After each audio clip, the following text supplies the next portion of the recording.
Now looking ahead to this weekend, one of the biggest concerns during winter weather is power. And that's right, no lights means no heat. And that's why Cleco says they're pulling out all the stops when it comes to ensuring power grid reliability. A spokesperson with Cleco tells us they're learning from the past and are calling in an additional 400+ workers on top of their current staff.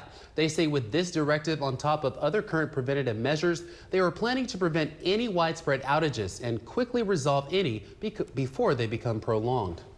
Our storm plan has been tested many times. We plan ahead and we plan year-round.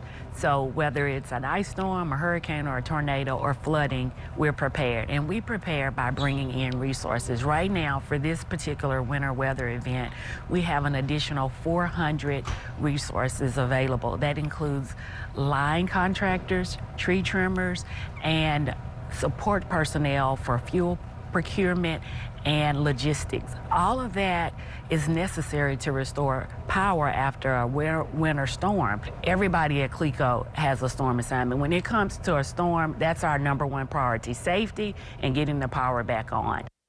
Cleco is urging its customers to make sure their emergency kits are well stocked and to report any outages by calling the number on your screen. You can also track their service and make reports through their phone app.